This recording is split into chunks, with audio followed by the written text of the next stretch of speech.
Meeting झाली. Meeting नंतर एक आमचं मासिक मीटिंग झाली. मासिक मीटिंग नंतर एक शिबिर होतं ब्लड चेक महिलांचं.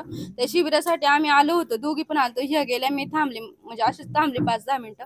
थांबल्याच्या नंतर तलाठी मॅडम आल्या. त्यांनी गाव विभाजन गावाला लेटर दिलं होतं. तलाठी ऑफिसरनं लेटर आलं, तर ते ग्रामपंचायत नोटीस बोर्डवर लावायला आल्या होत्या. लावायला आल्यानंतर मी शाळेचे अध्यक्ष असल्यामुळे मी शाळेकडे गेले. मला सरांचा फोन आला, शाळेकडे या मॅडम. मी तिकडे गेले. तिथं काही थोडे काम होतं, ते काम करून येत होते, तर तलाठी मॅडम बाहेर होते. मी त्यांना विचारलं, का मॅडम तुम्ही का आले इकडं? तर त्यांनी मॅडमने मला सांगितलं, असं असं लेटर आहे, इथं नोटीस बोर्डवर लावायचंय, गाव विभाजनचं लेटर आहे, ते गावासाठी आलेलं आहे.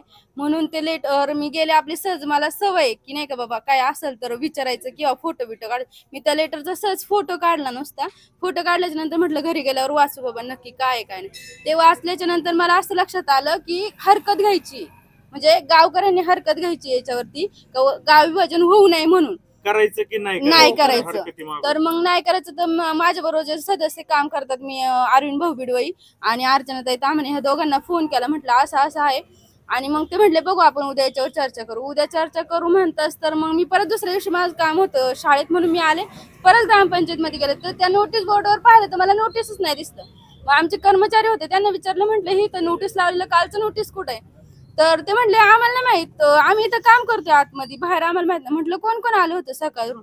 ते म्हटले कोणच नाही. म्हटलं कोण नाही, मग नोटीस गेलं कुठे ग्रामपंचायत? तुमचं लक्ष नाही का? मी त्यांनाच ओरडले दोघांना. ते म्हटले नाही मॅडम, इथं फक्त उपसरपंच आलते, बाकी कोण नव्हतं आलं. मग म्हटलं उपसरपंच आले, त्यांनी नोटीस नेलं का? ते म्हटले आम्ही आतमध्ये येतो, आम्हाला काही माहित नाही हे नोटीस कुणी नेली.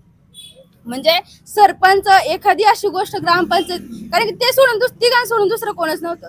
कर्मचारी ते लेटर त्यांनी नेलं नाही, ते दोघं आतमध्ये कॉम्प्युटरवरती काम करत होते. म्हणजे उपसरपंच नोटीस बोर्डवर हे नोटीस घेऊन जातात. आज तुम्ही, हे गावचंच काम आहे ना, सरपंचाचं काम आहे का नोटीस बोर्डवर नोटीस घेऊन जाणं? हा माझा एक प्रकारे असा आरोप नाही म्हणत, पण ही एक प्रकारे चोरी झाल्यासारखं झालं ग्रामपंचायत. तुमच्यापासून काही गोष्टी लपवल्या जातात? आमच्यापासून प्रत्येक गोष्ट लपवली जाते. आज जो ठराव झाला, पहिला ठराव झाला पेसा ग्रामपंचायत करायचा. पेसा झाल्याच्या नंतर महसूल आमचा तर विरोधच होता की गाव आपल्याला सेपरेट करायचं नाही, एकत्र आपलं गाव. लेनेद्री आणि गोळेगाव हे एकत्र आहे. गोळेगावची निशाणी ही लेनेद्री आहे, आणि तुम्ही जर लेनेद्री निशाणी गोळेगावची पुसत असेल तर हे चुकीचं आहे. तुमच्या हातात गावाने कारभार दिला म्हणजे ही चुकी नाही केली ना गावाने, हे बरोबरच केलंय ना, की बाबा एक तरुण होतकरू मुलगा आहे बाबा, याच्या हातात आपण गाव देऊ. मग तुम्ही गाव विभाजनाची तयारी करायची का? तुमचं भांडण कुणाबरोबर आहे? ट्रस्टी बरोबर आहे ना. ट्रस्टी आणि तुम्ही दोघांनी बघून घ्यायचे, त्याला गावात मध्ये घ्यायचं नाही. ट्रस्टीचं आणि एकत्र केलं यांनी गाव आणि ट्रस्ट. आज गाव विभाजन करणं म्हणजे चुकीचं आहे. हे आम्ही ना अक्षरशः ज्यावेळेस हा ठराव होत होतं, अक्षरशः आमच्या डोळ्यात पाणी येत होतं की आपल्या काळात गाव वेगळं होते. आपण गाव जोडायला आपल्याला लोकांनी निवडून दिलंय, तोडायला नाही. गाव विभाजनाच्या बाबत कोणी हरकती घेऊ नये म्हणून नोटीसच गायब केलं ग्रामपंचायत मध्ये. आणि ते 30 म्हणजे 3 फेब्रुवारी पर्यंत त्याच्या हरकती नोंदवायच्या ते.